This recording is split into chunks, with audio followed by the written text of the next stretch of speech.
Daniel, I'm very devastated at this point because you know me and my fish, right? So yeah, Yes, I you feel and like your I'm. fish have a very close relationship. I get what you're trying to do. What am I trying to do? No, me and my fish, proper fish. Yes, we. So it feels like there's a withdrawal because I'm kind of scared. Not scared, maybe anxious. Because you go to your regular if you're like me and your banku person, you go to your regular banku and tilapia seller. You're not thinking twice about where it's coming from, about whether it's good or not. Your concerns are whether the ginger has gone inside the fish properly or whether, it's well done, whether it tastes good. But now, with this situation, we're actually having to wonder about whether what we're eating is killing us, which is a very uncomfortable place to be. Don't you think? It's quite uncomfortable on the side of the person who is consuming it, and the only thing that keeps coming to mind is what I should say is the gaps and lapses in food safety surveillance in Ghana.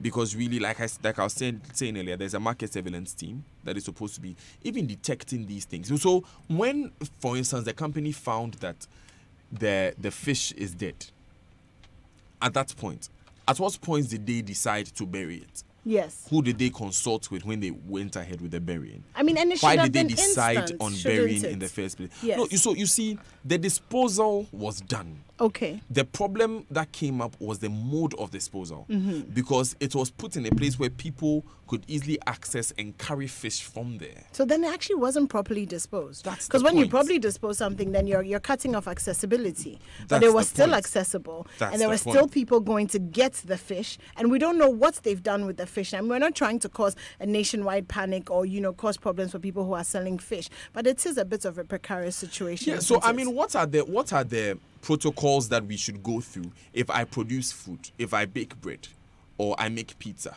and I have a challenge at my pizza at my pizzeria? Yeah. What am I supposed to go through? What are the protocols that have been established between myself and the FDA? And this goes beyond the FDA. This is also an environmental problem, because then if you are burying the fish, then the impact of that also on the environment generally should also be looked at. So I think that a bit more proactivity. Of course, we cannot have everyone. We cannot have an FDA official everywhere. No, we can't. Yes. And so if something should happen in a factory or in a processing place, immediately we will not see it. No, we but won't. What are the where are the deterrent? That's just what I was going to say. Where's the Where's deterrent? the deterrent? So that if I'm a producer, it's in my mind that I have to make the do call, what is right, or I have to report, or I have to, yes. So that if I don't, it's there are penalties and there's a price to pay. Yes. So I mean, anyway, we have James Latte with us on the line. He's the public relations officer of the Food and Drugs Authority. And Mr. Latte, thanks a lot for joining us. Daniel, thank you very much. So in the first place, we know that food culture all over the world is closely monitored by relevant state agencies. How close is Ghana monitoring what Ghanaians consume? Well, thank you very much. Let me say good morning to all listeners. If you ask how Ghanaians can be assured, I didn't get a question well about it. I am asking how we monitor what Ghanaians eat. What are the protocols? Okay. FDA, we do a lot of post-market surveillance activities. And when I talk about post-market surveillance, or let me put it this way, market surveillance, we go onto the market to, in the first place, check whether the products that are on the market have been approved by the FDA, whether they are products that we have registered. That is one. Now, if we have registered, are they in the state that they were registered, or let me say approved? We check all these things. If you can remember, there are times that FDA will issue a statement about products that we have given approval to, and later we found out that it contains something else that originally we didn't approve. So you realize that when it happens that we issue a press statement alerting the general public not to patronize the product, and we didn't go to the extent of sometimes banning the product. So this is the way we go about our monitoring. We go to factories, we check what is happening there, whether production is going as should be in good practice. when it comes to food production, especially, there's what we call food handlers test, where people that you use, that staff that you use in the production, are supposed to go through some tests, which check from documentation, everything, whether the officers or workers that you are using are going through all those tests. These are some of the things that we do in checking products that come onto the market are on the market. You were talking about checking factories and where food is produced. So this is a case where something happened. Obviously, something went wrong. We understand investigations are still going on, but something went wrong at that fish farm. And as a result, these fish died. When something like this happens, what's the first step that is taken? Okay, before that, let me establish this, that when you talk about fish ponds or fish farms, that falls under the Ministry of Fisheries. That is why when the issue of safety came up, FDA had to collaborate with other institutions, like the EPA, the Ministry of Fisheries, NADMO, the police came in, Ghana Standard Authority, to ensure that standards are protected. Now, when, for instance, there is a problem of this nature, you would expect that the owners of the facilities will report to the relevant authorities. Because the point is that FDA or Ministry of Fisheries or EPA... Hello, Mr. Latte.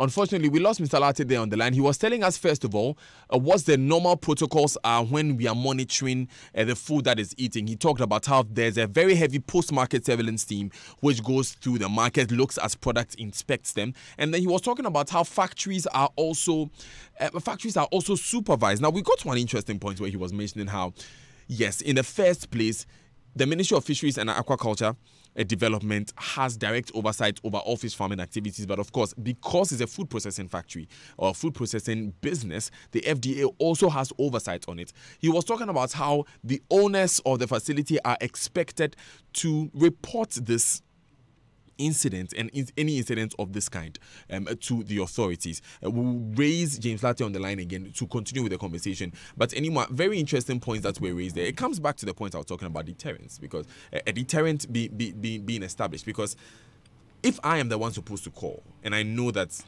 nothing will be done to me if I don't call, then there's nothing to do. But Daniel, for me this morning, I have one question for the FDA. Where is the fish? The one that has left the site?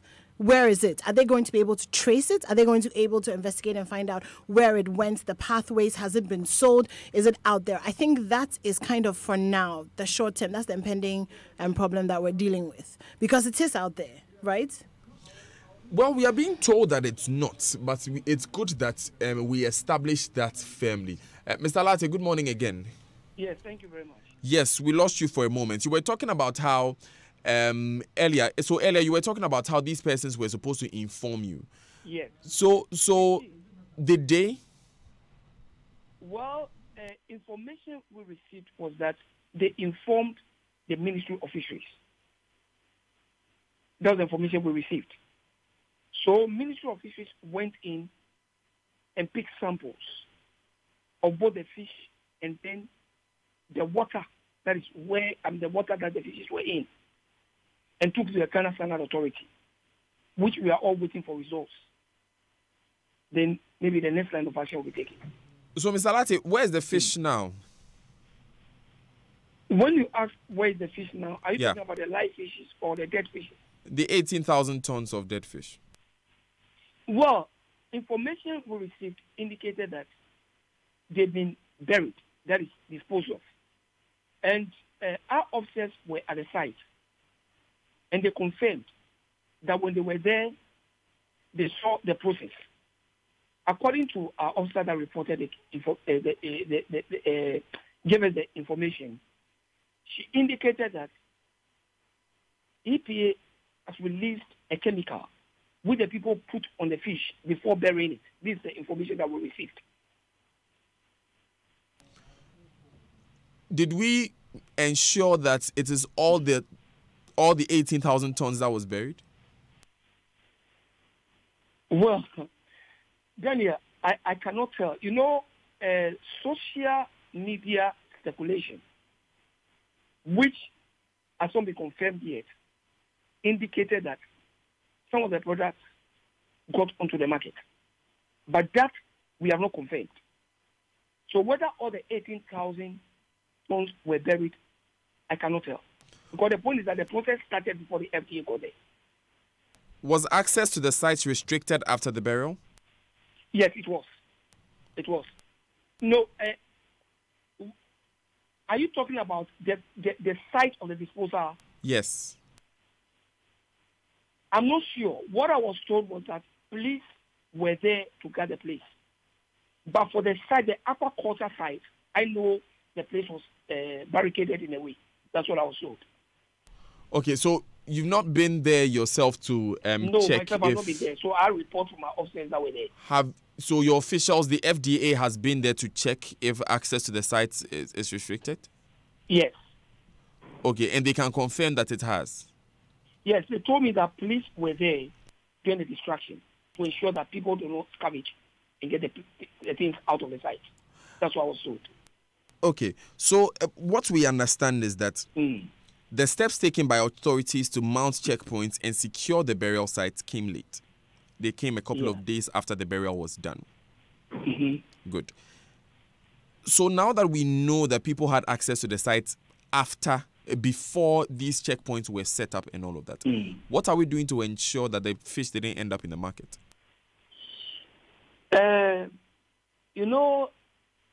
I must say that it is possible, and let me repeat it is possible that these fishes have gotten onto the market. And I'm saying this because of social media circulation that we all saw. Daniel, the advice that every member of the public has to take is this. If, for instance, you are a fan of, let's say, tilapia, you like tilapia a lot, you go to the market, you want to buy tilapia, and then you are not so sure, I'm using the word advice, you are not so sure of the source of the tilapia, the best thing to do is to avoid it. Because the point is that if FDA should go into the market right now, everywhere they sell tilapia, you can never tell the difference between the tilapia that is coming from that source and then any other place. You cannot tell. So if it's gotten onto the market, it will be very, very, very difficult for anybody to be able to tell the difference. So the best thing to do is that if, for instance, you patronize tilapia and you are going to buy one, and you are not so sure in the sense that you cannot tell of the source, the best thing is to avoid.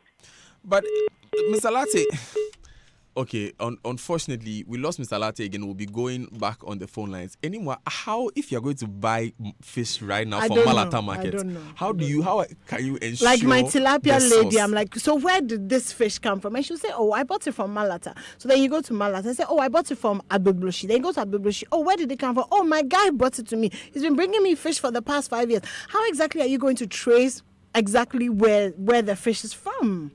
So effectively, are we being told not to buy tilapia anymore? You see, but the thing is that we can't do that because there are credible sources of fish. There is good fish out there. There are people who make their livelihood from selling fish, from smoking fish, Kobe, salted fish, and all of that. And so the painful thing is that this bears on them because it will affect their business. This is just tilapia. But even with tilapia, we know that there is also an industry out there.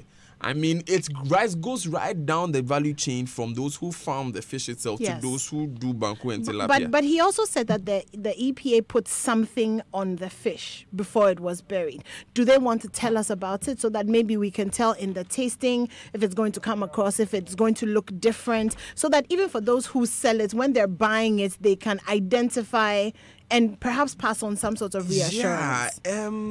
Okay. James Lartey is with us on the line. Mr. Lartey, because of the difficulty, the obvious difficulty that a Ghanaian would face or a regular consumer would face in identifying the source of the tilapia that he gets, are we being advised just to stay away from tilapia? No, not actually that. Danny, I made a statement that, you see, because it will be difficult.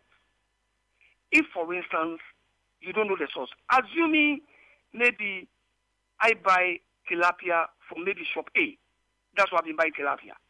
And I go there, and there are people I trust, and they tell me that, oh no, we don't source it from estuary, and I trust them. What don't I buy?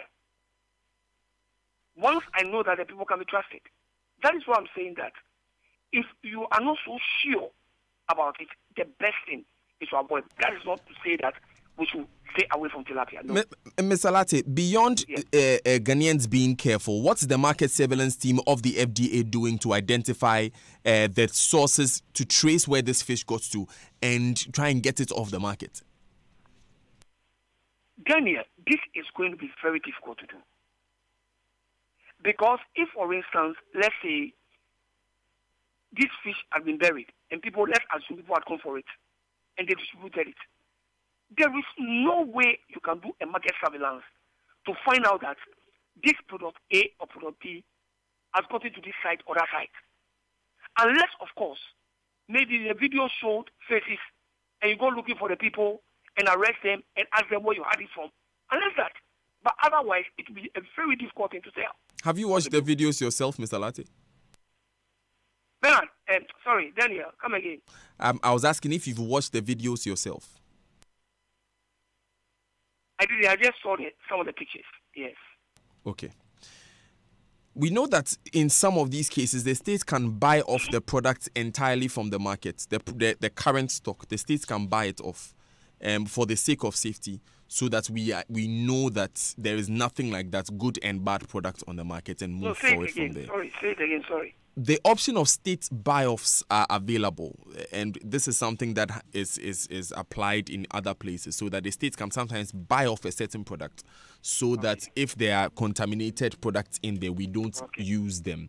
Are those options being considered by the FDA? No, we in fact, I will not say that we have considered that. You know, currently there's an investigation going on. And this is a collaborating team between about 6 different institutions. I know when the results come out, all of us will sit down, discussions will be made, and then if there's a need for some of these decisions to be taken, they will be taken. Whilst these tests, I cannot say that anything of that nature has been done. Whilst these tests are being carried out by the ministry, I know that the final results would be to look for exactly what caused the deaths. But are we not able to find a way to quickly identify the fish on the market so that we can go and get samples and test them? You also mentioned that a certain chemical was put on the fish before it was buried. Are we not able to identify the presence of the chemical in some of this fish on the market by doing some random sampling? That is to suggest that we have to go around all over picking samples of tilapia everywhere. You understand?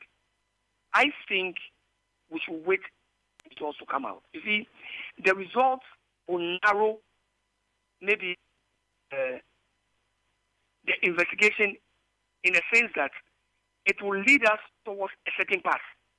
And then an easy decision can be taken to protect every Ghanaian. So I think that we should wait for the results. And then when it comes, we pick it up from there. As easy as it may be to wait for the results, Mr. Lartey, this could endanger lives. I mean, as much as information is being put out, some people may not know and would still go out and buy them. Is it too much to ask that a sampling is done in markets in Accra? Well, noted. Let me put it that way, noted. All we'll do is that maybe we'll liaise with the other institutions and we'll do about it. Yeah. So what lessons are we learning from this particular incident that happened at Estuary in managing food processing companies? You see, owners of facilities must sit up. When, for instance, you begin to have challenges of such nature, what you do is that you inform the relevant institutions as early as possible and then let the necessary steps be taken. That is one. Again, if this company had called in, let's say, the police immediately, I don't think anybody would have had or made an attempt to pick some of these things onto the market. They will be able to discussing this, find ways of getting the products from the market, and no, all these things could have been avoided. So I would say that yes, this should be done by owners of the facilities.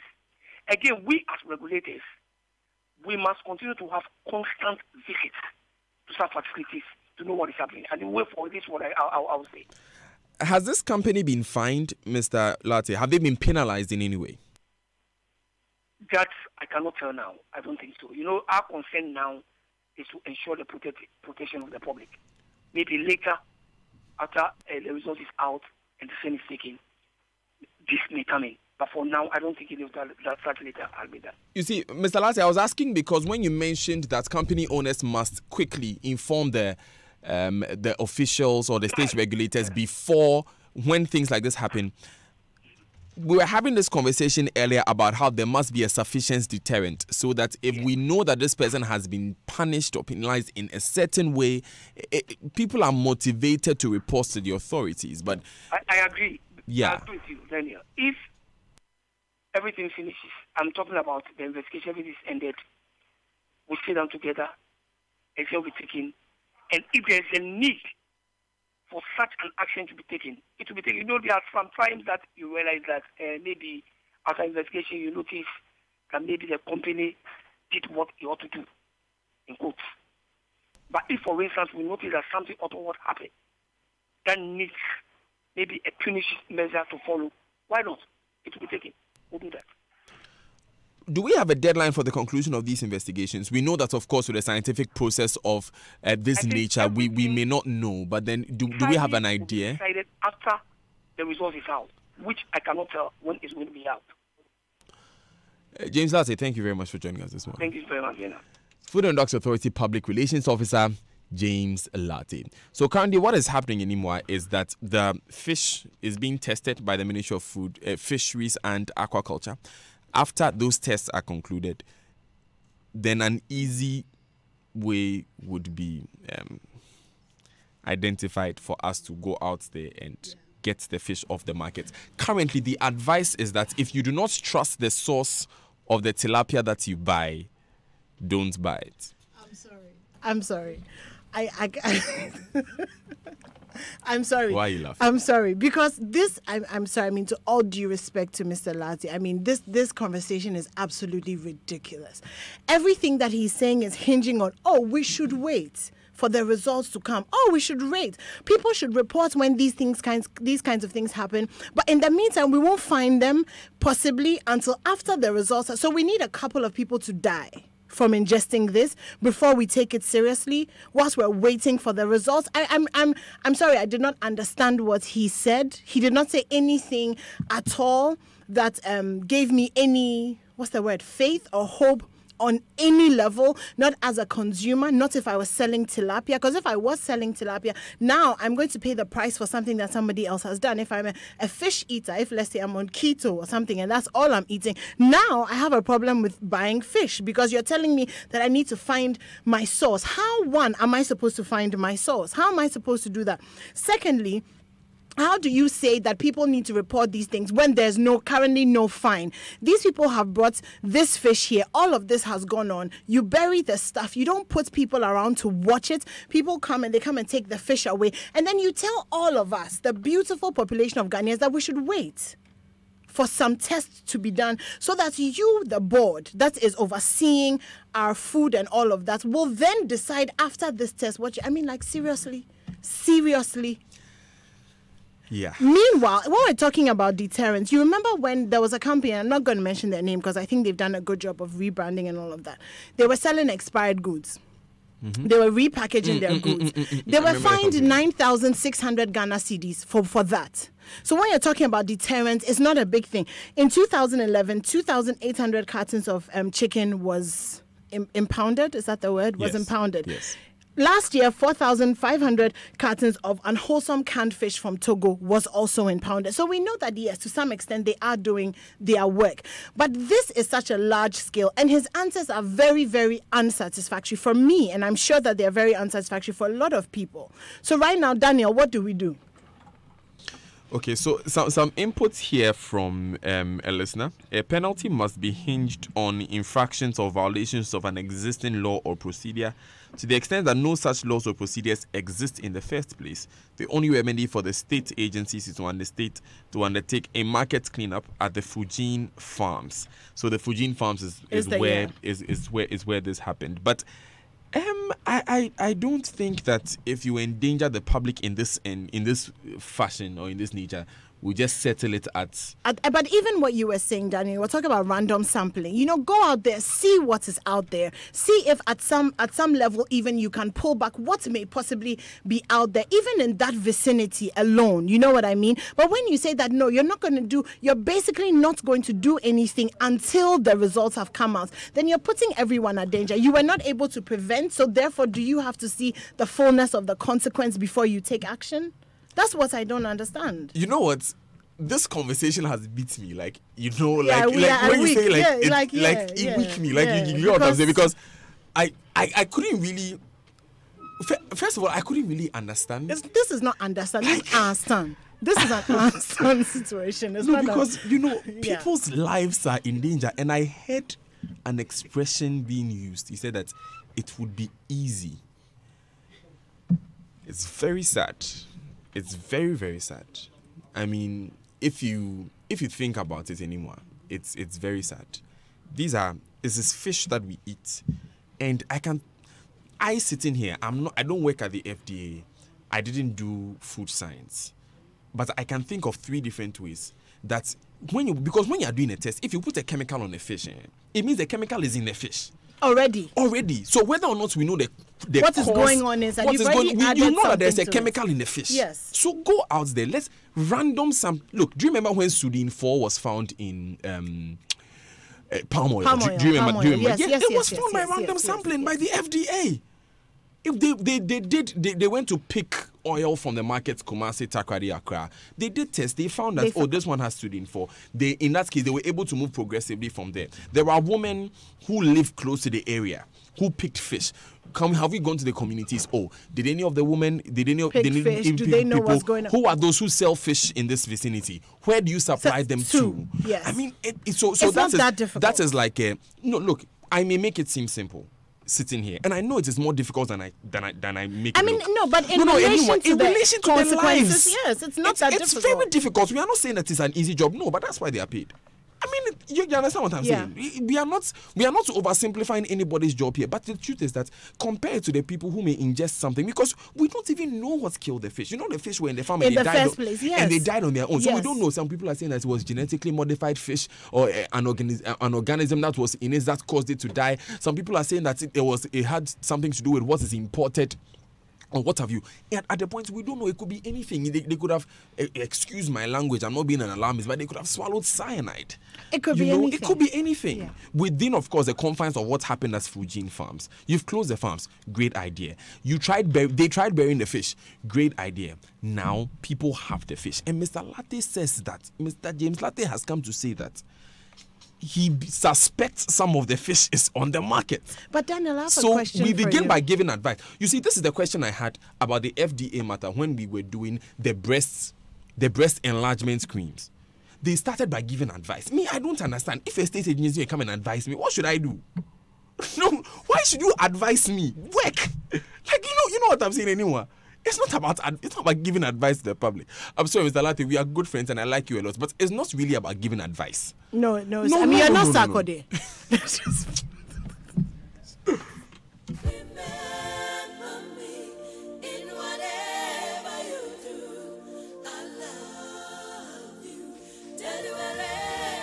Joy 99.7 FM.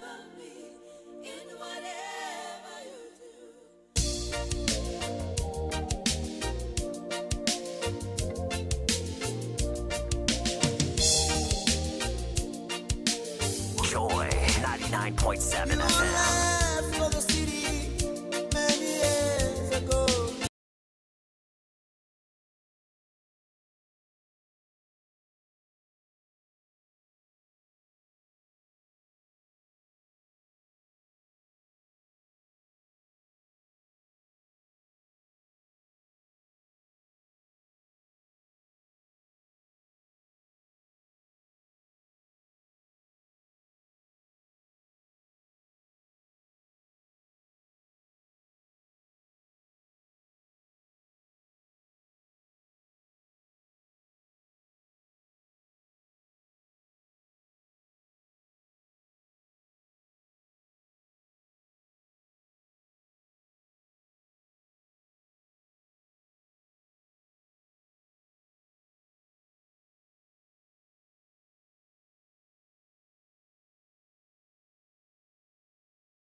Staying with us so far, we've been speaking with Kwesi Deborah. He's a man in the Ashanti region.